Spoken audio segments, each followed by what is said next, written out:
Hello viewers, আসসালামু আলাইকুম। কেমন আছেন আপনারা সবাই? আশা করি সবাই ভালো আছেন। তো আজকে আমি যে বিষয়টি নিয়ে আলোচনা করব, ইংলিশ লিটারেচারে জন মিল্টন। কিভাবে আমরা একটা ওয়ার্ডের মাধ্যমে জন মিল্টনের যতগুলো সাহিত্যকর্ম আছে মনে রাখতে পারি। তো আজকে আমরা সেই বিষয়টি নিয়ে আলোচনা করব মূলত। তো চলুন শুরু করা যাক।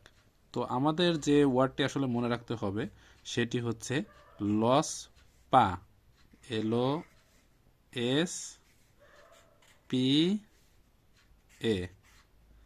লস পা। মনে রাখবেন যে আসলে জন মিল্টন পা হারাইছিল, আসলে কিন্তু তিনি পা হারাননি। তিনি কিন্তু 8 বছর বয়স থেকেই তিনি চোখের যে দৃষ্টি ক্ষমতা সেটা হারাতে শুরু করে। তো একটা সময় যে তিনি পুরাপুরি অন্ধ হয়ে যায় যখন তিনি জেলখানায় থাকেন রাজার বিরুদ্ধে করার জন্য। আসলে তাকে জেলখানায় নেওয়া হয়। তো যখন জেলখানায় তিনি থাকেন তো আস্তে আস্তে তিনি অন্ধ হতে হতে পুরোটাই অন্ধ হয়ে যান। তো 8 বছর বয়স থেকে তিনি অন্ধ হতে শুরু করেন। তো আমাদের এইটার সাথে আসলে মিল রাখতে হবে যে তিনি অন্ধ হন না, মানে প্রকৃতপক্ষে তিনি অন্ধ হন, কিন্তু আমাদের মনে রাখার সাথে আমাদের মনে রাখতে হবে যে তিনি পা হারান, লস পা, মানে পা হারায় ফেলায় আসলে। তো লস পা আসলে একটা ওয়ার্ড, যেটা ওয়ার্ড দিয়ে তার সাহিত্যকর্মগুলো আসলে মনে রাখার জন্য একটা ওয়ার্ড। এটা একটা সুডোকোডের মতো অনেকটা। তো এল ফর আমরা যদি মনে রাখতে চাই, তো এল ফর হচ্ছে লিসিডাস, লিসিডাস। তো এল ফর লিসিডাস। তো ও ফর কয়েকটা ওয়ার্ড আছে। তো ও দিয়ে কয়েকটা ওয়ার্ড আমরা লিখতে পারবো। তো O for of education, of education. Francis বেকনের মতো আসলে এই ফ্রান্সিস বেকনের যতগুলো সাহিত্যকর্ম আছে আপনারা যদি খেয়াল করে দেখেন সব অফ দিয়ে শুরু। অফ লাভ, অফ ফ্রেন্ডশিপ ইত্যাদি। তো এইখানে আমরা যে ও দিয়ে যেটা মনে রাখবো, of education on the blindness, blindness on the late massacre, মানে যেটা গণহত্যা বোঝাইতেছে আসলে। আর এস ফর আমরা এস দিয়ে যেটা মনে রাখবো, এস ফর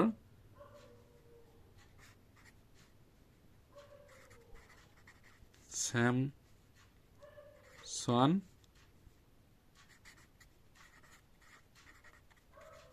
অ্যাগোনিস্টিস, স্যামসন অ্যাগোনিস্টিস। আসলে ইংরেজি সাহিত্যের নামগুলো আসলে একটু কঠিন, মনে রাখাটা একটু টাফ হয়ে যায়। তো আপনারা যতদূর সম্ভব নিজেদের মতো করে উচ্চারণ করবেন, তো তাতে সমস্যা নাই। আপনাকে মানে মনে রাখতে হবে, আপনাকে এমসিকিউ পারতে হবে, এখানে প্রেজেন্টেশন দেওয়া লাগবে না আপনাকে। তো স্যামসন অ্যাগোনিস্টিস। আর পি দিয়ে তার যে বিখ্যাত সাহিত্যকর্ম সেটাই আমাদের মনে রাখতে হবে। একটা হচ্ছে প্যারাডাইস লস্ট, আর একটা হচ্ছে প্যারাডাইস রিগেইনড, প্যারাডাইস রিগেইনড। আর A for Areopagitica. আসলে আগেই বলেছি যে ইংরেজি সাহিত্যের যে নামগুলো একটু কঠিন, কিছু কিছু আছে কিছুটা মানে উচ্চারণ করার জন্য একটু কষ্ট হয়ে যায় আমাদের জন্য যারা আমরা বাংলা ভাষাভাষী। তো আমরা যতদূর সম্ভব নিজেদের মতো করে উচ্চারণ করব, যেভাবে মনে রাখেন অ্যারিও পা জিটিকা অথবা অ্যারিও পা গিটিকা। তো যে কোনো একটা হলেই হবে, আমাদের নট নেসেসারি এক্স্যাক্ট হতে হবে এমন না, আমাদের এমসিকিউ পারতে হবে, এটাই ফোকাস করতে হবে। তো আমরা যদি ইন এ ভিউ দেখি যে L for Lycidas, O for of education On Blindness on the late Massacre, S for Samson Agonistes, P for Paradise Lost, P for Paradise Regained, আর এ ফর অ্যারিও প্যাজিটিকা। তো আসলে তিনি পা হারাই ফেলাইছিলেন, এটাই আসলে তার ইলাবোরেশন, যে লস পা যে শব্দটা আছে, যে লস পা আর কি। মূলত তিনি অন্ধ হয়ে যান, কিন্তু আমাদের এখানে মনে রাখার স্বার্থে আসলে আমরা যে একটা ছদ্মনাম ছোট করে ইউজ করছি সেটা হচ্ছে লস পা। তো এটাই হচ্ছে তার আসলে যত সাহিত্যকর্ম, তাই এটা মনে রাখার খুবই গুরুত্বপূর্ণ একটা কৌশল। আশা করি আর ভুলবেন না। তো এখন চলুন আমরা দেখে নিই আসলে কোনটা কি। কোনটা কি? তো লিসিডাস হচ্ছে এলিজি,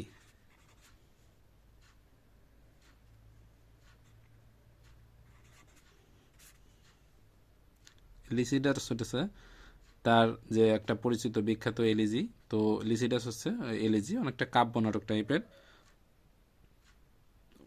সরি, কাব্য নাটক না, মানে আসলে লিসিডাস হচ্ছে একটা এলিজি, শোকগীতি বলে, শোকগীতি বলা হয়। আর স্যামসাং অ্যাগনিস্টিস যেটা রয়েছে, স্যামসাং অ্যাগনিস্টিস, এটা হচ্ছে কাব্য নাটক, কাব্য নাটক বলা হয়, কাব্য নাট্য বলা হয়, মানে যে কোনো একটা বললেই হবে। বাংলা সাহিত্যেও কিন্তু আমাদের কাব্য নাটক আছে। যদি আপনারা পড়ে থাকেন বাংলা সাহিত্য, যদি একটু ভালো করে পড়ে থাকেন, দেখবেন যে পায়ের আওয়াজ পাওয়া যায়, সৈয়দ শামসুল হকের যে পায়ের আওয়াজ পাওয়া যায়, যদি আমরা দেখাই বইটা, এই যে পায়ের আওয়াজ পাওয়া যায়, এই বইটা কিন্তু আসলে কাব্য নাটক, নাটক বাট কবিতার ঢঙে। যদি এরকম পড়ে থাকেন, তো দেখবেন যে এইখানে যে নাটকটা লেখা আছে পুরা কবিতা স্টাইলে, পুরা সবগুলো একটার সাথে একটা পংক্তির মিল আছে, সুন্দর, মানে লেখাটা অনেক ভালো লাগছে। ছোট একটা বই, আপনারা ইচ্ছা করলে ব্যক্তিগতভাবে যদি আকর্ষণ থাকে তাহলে আপনারা পড়ে দেখতে পারেন সৈয়দ শামসুল হকের। সো এখন তার বিখ্যাত সাহিত্যকর্ম, আমরা এই ও দিয়ে যেটা, এটা একটু পরে আসতেছি। তো যে বিখ্যাত সাহিত্যকর্ম রয়েছে সেটা হচ্ছে প্যারাডাইস লস্ট। তার যে এপিক, এটা হচ্ছে এপিক মহাকাব্য, প্যারাডাইস লস্ট, প্যারাডাইস রিগেইনড। এবং এ ফর এরিও প্যাজিটিকা, তার হচ্ছে গদ্য রচনা, এটা হচ্ছে অনেকটা গদ্য রচনা, আমাদের বাংলা ভাষায় যেটা বলা হয় প্রবন্ধ, প্রবন্ধ। তো এরিও প্যাজিটিকা। আর ও ফর যেটা, ও ফর অফ এডুকেশন যেটা, এটা গদ্য, এটা গদ্য, গদ্য রচনা।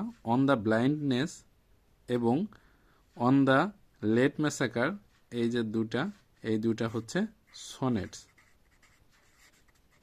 সনেটস, এই দুটা sonnets. On the blindness and on the late massacre, এই দুটা হচ্ছে সনেটস। তো আমরা যদি একটা ইন এ ভিউ দেখি, তো লস পা, L for Lycidas, O for of education, on the Blindness, on the late Massacre, S for Samson Agonistes, P for Paradise Lost, P for Paradise Regained, A for এরিও প্যাজিটিকা।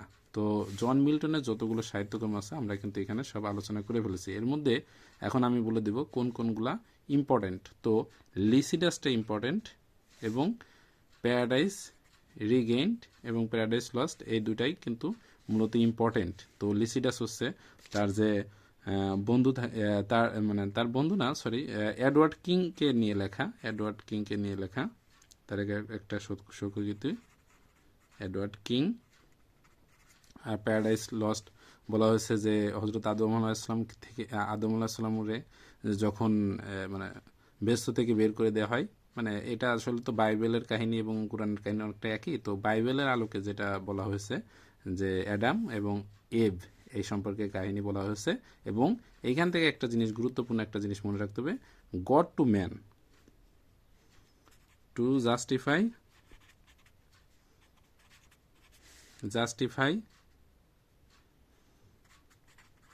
The ways of God to man. এটা কিন্তু অপশনে দেওয়া থাকবে man to God, God to man, none, etc. তো আপনাদেরকে confusion করার জন্য etc থাকবে। তো আপনারা আগে মনে রাখবেন যে জি তারপরে এম, জি তারপরে এম, জি এম, আগে কিন্তু এম হয় না, অ্যালফাবেটিক্যালি মনে রাখার জন্য মনে রাখবেন যে জি তারপরে এম। তো two justify the ways of God to man. তো এই জিনিসটা আপনার মনে রাখবেন যে প্যারাডাইস লস্টের মূল থিমটা কি। তো two justify the OS god to man, এটা খুবই ইম্পর্টেন্ট একটা জিনিস, ঘুরে ফিরে এটা আসে, অনেক আসে। তো এটা মনে রাখার চেষ্টা করবেন। আর চলুন এখন আমরা গুরুত্বপূর্ণ কিছু কোটেশন আমরা দেখে নিই। তো আমি পূর্বেই লিখে রাখছি, ভিডিও শর্ট করার জন্য পূর্বে আমি কিছুটা লিখে রাখছি, কারণ তা না হলে বোঝানো কঠিন হয়ে যাবে এত শর্ট টাইমে। তো একটা কোটেশন আছে এখান থেকে, জন মিল্টন থেকে, it is better to resign in hell than serve in heaven. তো এটা আসলে স্যাটান, মানে যে শয়তানের একটা উক্তি, বলছে যে it is better in hell than serve in heaven. তো বলছে যে স্বর্গে মানে স্বর্গে চাকর বৃত্তি করে বেড়ানোর চেয়ে মানে বলছে নরকে রাজা বৎসদের মতো থাকা বলো। আসলেই কি তাই? আপনারা নিজেরা একটু ভেবে দেখুন, আসলেই কি তাই? তো বলছে এখানে একটা শয়তানের উক্তি যে স্বর্গে সার্ভ করে বেড়ানো হচ্ছে, অর্থাৎ চাকরবৃত্তি, যে মানে আসলে যে করা কর্মচারীদের যে মানে প্রফেশন, তো এইটা করাচ্ছে স্বর্গে মানে নরকে, নরকে রিজাইন মানে এসে আপনার শাসন করা হলো। আর একটা বলছে যে চাইল্ডহুড শোজ দ্য ম্যান, খুবই একটা পরিচিত dialogue, childhood shows the man as morning shows the day. বলছে যে মানে সূর্য যেমন একটা কি দিন কেমন হবে তা মর্নিং দেখায়, সরি সূর্য না, মর্নিং মানে যেরকম একটা দেখায় যে আসলে দিনটা কেমন যাবে, দিনটা সানি হবে না ক্লাউডি হবে নাকি হেজি হবে। তো একটা মর্নিং যেমন একটা দিনকে নির্দেশ করে যে দিনটা কেমন, বৃষ্টি রেইনি হবে নাকি সানি হবে না হেজি হবে নাকি ক্লাউডি হবে। তো চাইল্ডহুড একটা মানুষের শৈশব, একটা মানুষের কেমন হবে সেটা বেড়ে ওঠা দেখে। আমরা যদি বাংলায় বলি এটা বোঝায় যে আর কি, যে দুই পাতা দেখলেই, গাছের পাতা দেখলেই বোঝা যায় যে গাছটা কেমন হবে, দুইটা পাতা দেখলেই বোঝা যায়। তো আমরা কিন্তু এইভাবেই বলি। তো death is the golden key that opens the place of eternity. তো এটা তেমন একটা ইম্পর্টেন্ট না, এটা না পড়লেও তেমন একটা সমস্যা নাই।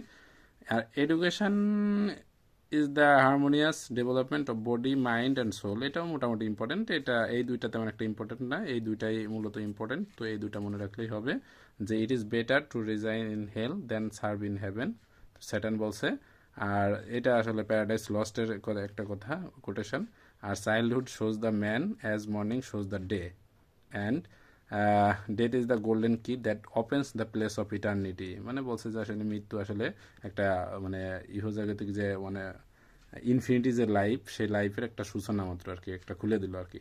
তো education is the harmonious development of body mind and soul, বলছে শিক্ষা আসলে মূলত হারমোনিয়াস ডেভেলপমেন্ট। হারমোনিয়াস মানে কি, হারমোনি মানে ঐক্যতা, একসাথে বডি মাইন্ড এবং সোল সব কিছুর একটা হারমোনিয়াস ডেভেলপমেন্ট, একসাথে মানে একটা সুন্দর মানে বৃদ্ধি, ডেভেলপমেন্ট আর কি। তো আজকের মতো এই পর্যন্তই, ভালো থাকবেন, দেখা হবে অন্য কোনো ভিডিওতে অন্য কোনো আলোচনা নিয়ে। তো আজকে এ পর্যন্তই, তো ভালো থাকুন। আর শেষকালে যাওয়ার সময় একটা প্রশ্ন করবো আপনাদের কাছে, আপনারা কমেন্ট বক্সে লিখে যাবেন যে বাংলার মিল্টন বলা হয় কাকে? বাংলার মিল্টন, বাংলার মিল্টন কে? বাংলা সাহিত্যের বাংলার মিল্টন কে? আপনারা যদি জেনে থাকেন অবশ্যই কমেন্টে জানাবেন, আর যাতে বাকিরাও জানতে পারে। তো একটা এমসিকিউ এখান থেকেও পড়া হয়ে যাবে। তো আজকের মতো এই পর্যন্তই, টাটা বাই বাই।